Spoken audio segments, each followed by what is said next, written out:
for some questions. My name is Lisa MacClements. I live in Fairlawn, which is a community of about 34,000 people. We're located in Bergen County in northern New Jersey. I have two teenage children who are the inaugural members of our Youth Volunteer Corps. I'm the business manager for Meals on Wheels North Jersey, in addition to being Fairlawn's age-friendly coordinator. So thank you for joining me today. This is one of my favorite topics, so I'm very excited to be sharing this information with you. Fairlawn has been a part of the Network for Age-Friendly Communities since 2020. And in that time, we've seen significant growth in how we recognize, involve, and provide for the older adults in our community.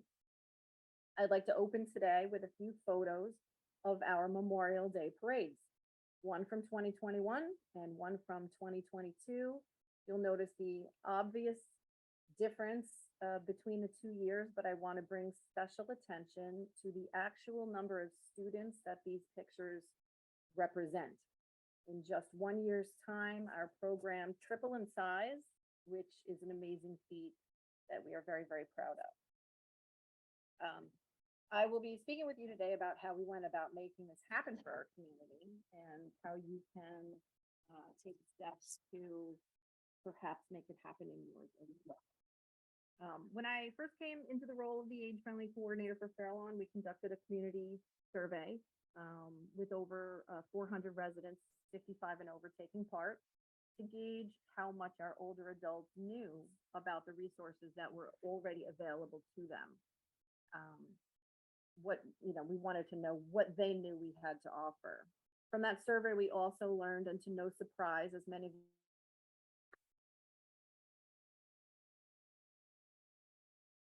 Hi, thank you for coming back. Sorry for the tech issues. Clara, I think we were still on the first slide. Yes, just let me know when you want me to go to the next slide. Okay, so so I just was showing the example of how we've tripled in size. Speaking about our community survey, which was one of the first things we did when I came on board, we surveyed over 400 residents, 55 and over. The great majority knew very little about what Fairlawn had to offer them as an older adult. We also learned, again, with no surprise, as mentioned by a few of the other presenters, that most older adults would prefer to remain in their homes and independent for as long as possible, but that sometimes maintaining their homes was beyond the scope of what they could manage physically. So from that realization, the concept of the Youth Volunteer Corps was born.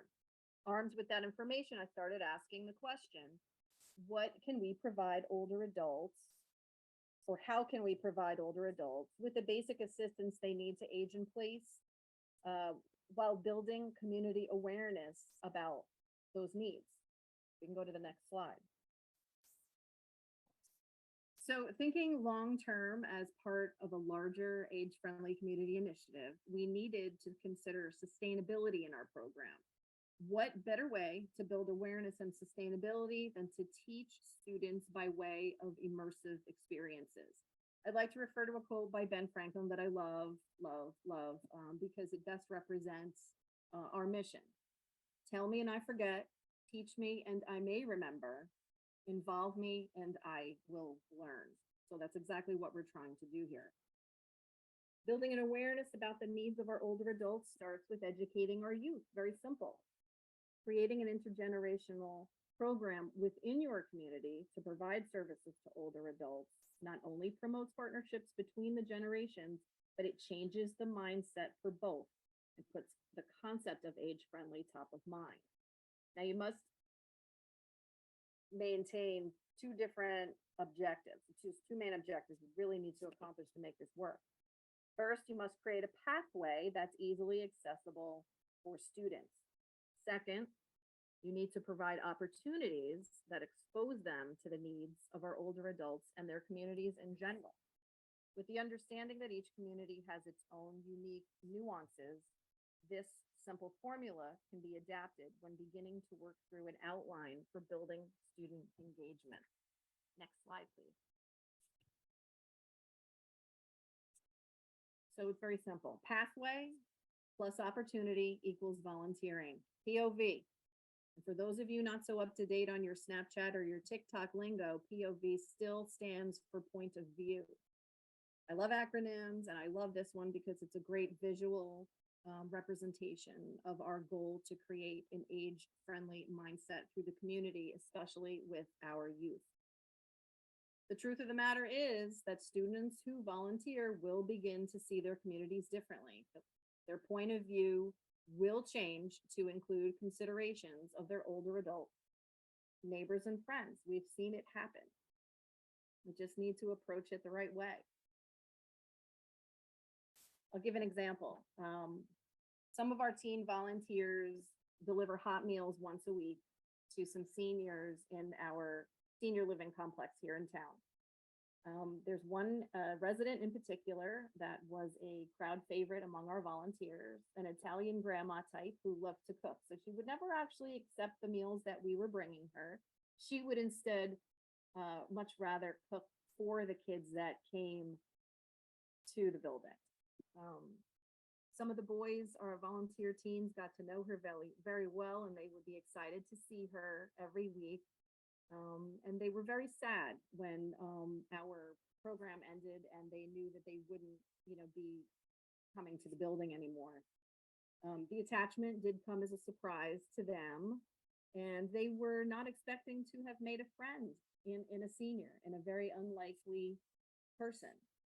So many of our teen volunteers, while they admittedly come on board the program simply to satisfy their community service hour requirements, walk away with having acquired so much more than that. So it's making a difference one student at a time. Yeah, next slide, please. So pathways are simply the route that a student can take to get involved in volunteering. It's important to make these pathways easily acceptable. As we all know, teenagers aren't the best at taking the most initiative. The best way to get into their orbits is to partner with their school. Many students will seek out volunteer opportunities for community service hours, whether it be for the many different National Honor Societies or for faith-based project requirements. Students need these hours, and there's a deficit in what has typically been made available to them. So create the pathway, be that program that goes to them. Very important to go to them. And this is how you can do it. Partner with the district superintendent and offer your program as a solution for the growing need for student volunteer opportunities. Reach out to the high school guidance department. They'll be great at communicating your program benefits to the students, which builds interest. Create an incentive. Kids want to know what's in it for them. How about a school scholarship opportunity? Our Youth Volunteer Corps offers 2 $500 scholarships to graduating seniors that complete a minimum of 20 community impact hours in the 12th grade. Notice I call it community impact hours as opposed to community service, because I think it more accurately reflects the work that we're doing. Identifying the needs of your community is something you will do with your stakeholders. Once you have your human resources, AKA your volunteers, in place, you'll need to provide them with the volunteer opportunities throughout the community. Promoting your youth volunteer group is easier than ever these days. Use your community partnerships and social media outlets that reach different audiences of varying ages. I assure you that if the community knows about you, they will call. And they do call. So let's discuss ways you can promote your groups.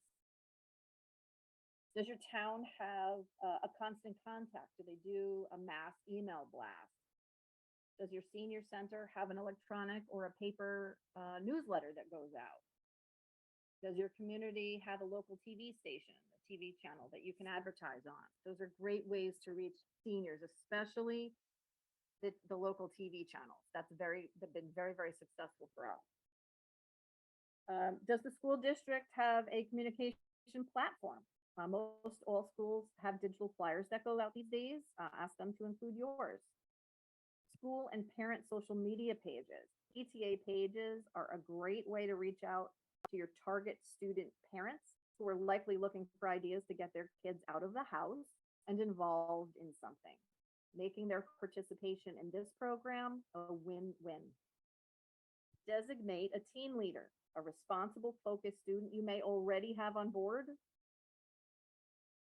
They can spread the word at school or in their social and academic circles. This person can also help you set up a communication platform for your group. Our group uses GroupMe, and it was something that the teen leader set up himself and invited all of our recruits into that group so that we can post all of our volunteer opportunities that are available. And lots of word of mouth. I'll tell you, tell the kids to bring a friend. It's always a lot more fun to do it with a buddy, and ultimately it will lead to students recruiting other students. Speak with your stakeholders about their needs and how volunteers can lend a hand.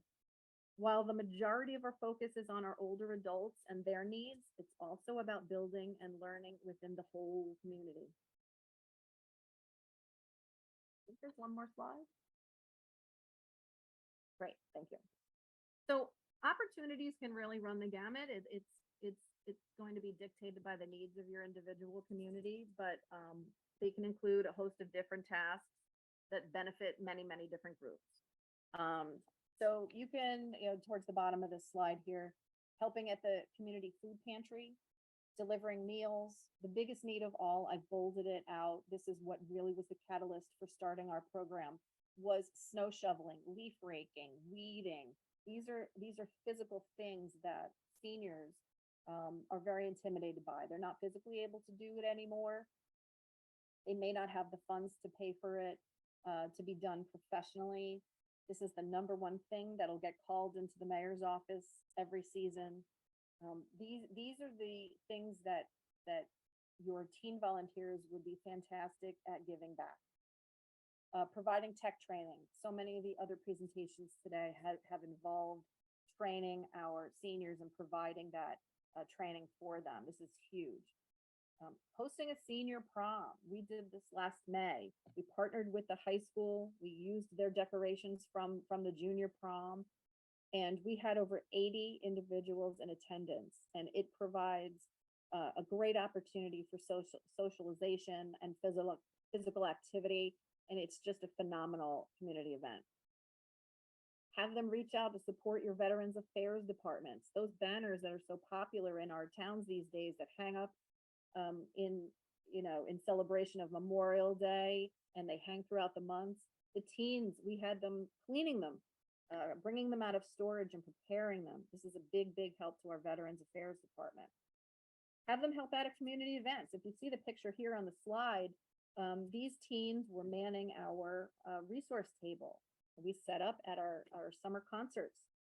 We chose an evening where the entertainment that night was an oldies band. That is the ideal event to capture your target audience of seniors. We would give out free materials every week at this event. This particular picture, we were giving out efficiency light bulbs. So it was a really nice way to connect with our seniors. Or helping school organizations with chaperoning. This kind of falls into our all ages commitment. Our teens provide activities for children while parents attend PTA meetings, etc., or they chaperone at festivals and outdoor fundraising activities. Taste of our town. I'm sure a lot of you have that. It's a Chamber of Commerce event typically. Street fairs, things like that. These are great opportunities for your teens to give back. The possibilities are really endless. And again, you'll only know, the needs of your unique community. As I stated earlier, be prepared to go to them. Volunteering is a big unknown for our students. Most are not familiar with it and only know that they need to get their hours in. Making it known that you are the link to those opportunities will really accomplish two major goals: providing much needed services for those in need and providing invaluable exposure to young adults. Again, another win-win. So that's basically the outline for us here in Fair Lawn. If anybody has any questions, I'd be happy to share more about what we do or how we do it. And that's it. It's been working fantastically. We have over 100 kids. We haven't done the push yet with our new incoming freshman class, but I do anticipate great participation. We have given them all volunteer shirts in the bright orange color. They are identifiable all over town. People know who they are, and they know that we're out there working hard. Colleen, how are you? You're on mute. You're on mute, Colleen. Enjoy that presentation, and I did come in late because of some Zoom issues, but I wanted to ask, do you support like this program solely through like your age-friendly organization? And does it require any funding to administer, or is, you know? So it is part of our age-friendly grant. The scholarship money is comes out of our grant, and the supplies will come out of the grant. So, you know, and any materials that we need to supply the kids with, their t-shirts, you know, if we're sending them out into the community to do raking and shoveling and things like that, that's what we're purchasing out of our grant, all of those supplies, the rakes, the shovels, the garden gloves. The town, though, has given us other supplies with regard to refuse bags, things like that. So I hope as we transition, the intention is for the borough to absorb more and more of our age-friendly activities. So as we transition in our 5-year grant period, we hope that the borough will absorb more and more of those costs. We kind of split it right now. Do you think it's something that the schools would also be like a funding partner on, or is it like they? It's possible. The school district is 110% on board with this initiative. We've actually also incorporated the middle school level. We bring them into the fold for their character education program. And our 6th graders create Valentine cards for our seniors. That was something that started over the lockdown, because we couldn't meet with them in person, but they wanted to find a way to reach out to them. So now it's become kind of a traditional thing, and every year the school is on board with, you know, having the kids supplying the art supplies, things like that, so that they can do this project. Long term, it very well may be absorbed into maybe the guidance budget or something like that in the district. I'm not sure at this point. We're only about a half school year in, but they are loving the participation. The Honor Society organizations are very thankful for these additional opportunities we've been providing for the kids. So I would not rule out funding on some level from the school district down the line. Great. Good question. Anyone else? It's really been fantastic. I know some of the other communities have done a little bit of it. Lisa Bontemps is on the call from Westwood for All Ages. You know, we received a little bit of pushback from the borough because of liability concerns, but we just went ahead and did it. We just went ahead and did it, and we haven't had any issues at all. And I'll tell you right now, the borough is very, very thankful now that we have this service. And most of the references, the referrals that we get come directly from the borough office. They've even given us our own telephone line at Borough Hall. No office space, but that's okay. We'll take the phone line is fine. Lisa, I'll just add in Westwood, where we do the leaf raking and snow shoveling, we're not part of the borough. we just make it clear to the volunteers that we're not liable for any damages. If somebody hurts himself on somebody's property while shoveling snow, that's between them and the homeowner. Right. And they all agreed to that. And Same for that's why us. you have homeowners insurance, I suppose. That's true. That is true. Mhm. That's it. Oh, did you address, are there background checks involved in any way in terms of like, did the school want the homeowners or anything to be backgrounded before sending kids to, No. did that come up at all? Well, kind of. The arrangement that we have in the agreement is that the students will not enter anyone